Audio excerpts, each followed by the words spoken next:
বিসমিল্লাহির রহমানির রহিম। প্রিয় দেশবাসী, আসসালামু আলাইকুম।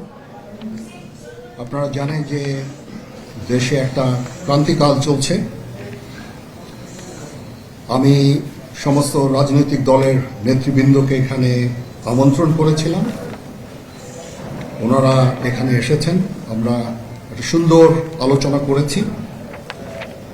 সেখানে আমরা সিদ্ধান্ত নিয়েছি যে একটা ইন্টারিম গভর্নমেন্ট আমরা ফর্ম করব এবং ইন্টারিম গভর্নমেন্টের মাধ্যমে এদেশের সমস্ত কার্যকলাপ চলবে।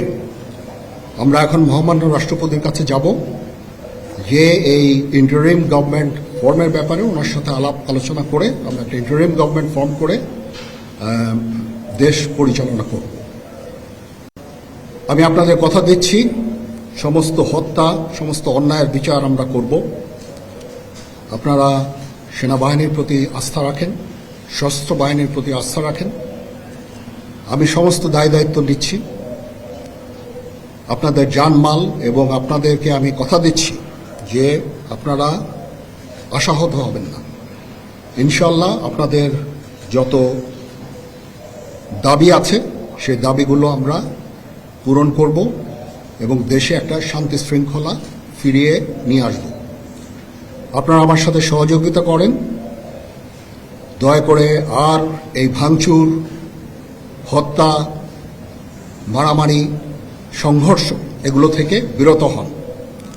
আমি নিশ্চিত যে আপনারা যদি আমার কথা মতো চলেন, আমাদের সাথে যদি একসাথে যদি কাজ করি আমরা, নিঃসন্দেহে আমরা একটা সুন্দর পরিণতির দিকে আমরা অগ্রসর হতে পারি।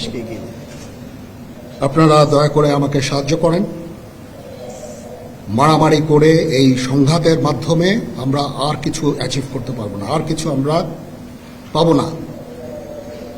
সুতরাং দয়া করে আপনারা সমস্ত ধ্বংসযজ্ঞ, সমস্ত অরাজকতা, সমস্ত সংঘর্ষ থেকে বিরত হন এবং ইনশাআল্লাহ আমরা সবাই মিলে একটা সুন্দর ভবিষ্যতের দিকে আমরা অগ্রসর হব। প্রতিটা হত্যার বিচার করা হবে, প্রতিটা অন্যায়ের বিচার হবে। আমরা আজকে সুন্দরভাবে কথা বলেছি। সমস্ত দলের প্রধান দলের নেতারা এখানে উপস্থিত ছিলেন। আমি ওনাদের ইনভাইট করেছিলাম এখানে। ওনারা ভেরি নাইস অফ দেম যে ওনারা এসেছেন, অ্যান্ড আমরা একটা সুন্দর আলোচনা করেছি এবং এই আলোচনাটা ফলপ্রসূ হবে বলে আমি মনে করছি এবং আমরা একটা সুন্দর একটা ইন্টারিম গভর্নমেন্ট ফর্ম করে আমরা দেশ পরিচালনা করব। মাননীয় প্রধানমন্ত্রী পদত্যাগ করেছেন এবং এখন একটা ইন্টারিম গভর্নমেন্ট ফর্ম করে আমরা আমাদের কার্যক্রম পরিচালনা করব। আপনারা একটু ধৈর্য ধরেন, আমাদেরকে কিছু সময় দেন। ইনশাআল্লাহ আমরা সবাই মিলে সমস্ত সমস্যার সমাধান করতে সক্ষম হব। আপনারা আর এই সংঘাতের পথে যাবেন না এবং শান্তি শৃঙ্খলার পথে ফেরত চলে আসেন।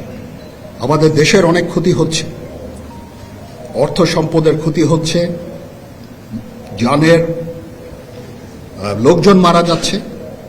তো এগুলো থেকে আপনারা বিরত হন এবং আমাদের সাহায্য করেন। আমি সমস্ত দায়িত্ব নিচ্ছি, আপনারা আমাকে সাহায্য করেন। সবাইকে ধন্যবাদ। আল্লাহ হাফিজ।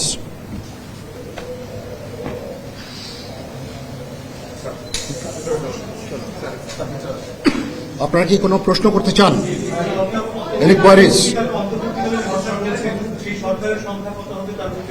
এখনো এটা না, এটা খুব আর্লি স্টেজ। আমরা যাব মহামান্য রাষ্ট্রপতির সাথে যে আলাপ আলোচনার মাধ্যমে এটা আমরা করব। আজকে এখানে জামাতের আমির ছিলেন, আমাদের বিএনপির শীর্ষস্থানীয় নেতৃবৃন্দ এখানে ছিলেন, জাতীয় পার্টির নেতৃস্থানীয় নেতৃবৃন্দ এখানে ছিলেন এবং সুশীল সমাজ, এবং এখানে ডক্টর আসিফ নজরুল উনি নিজেও ছিলেন এখানে, এবং উনি আমার সামনেই উনি সমস্ত ছাত্রদেরকে একটা সুন্দর বার্তাও দিয়েছেন এবং আমি আশা করি যে ছাত্ররা সেই বার্তা শুনে ওরা কথা ওনাকে সবাই শ্রদ্ধা করে, ছাত্ররা শ্রদ্ধা করে, ওরা এই বার্তা শুনে তারা এই পরিস্থিতি নিয়ন্ত্রণে নিয়ে চলে আসবে এবং আমরা একটা সুন্দর একটা পরিস্থিতির দিকে আমরা এগিয়ে যাব ইনশাআল্লাহ। এখানে আওয়ামী লীগের কেউ ছিল না, না আওয়ামী লীগের কেউ ছিল না। হ্যাঁ আজকে, বিকজ আমাদের এই সময় নাই, এটা একটা বিশেষ একটা পরিস্থিতি, আমরা আজকেই যে এই পরিস্থিতি এটা একটা আমরা একটা নিয়ন্ত্রণ নিয়ে আসবো। সেনাবাহিনী শান্তি শৃঙ্খলা বজায় রাখার কাজ চালিয়ে যাবে।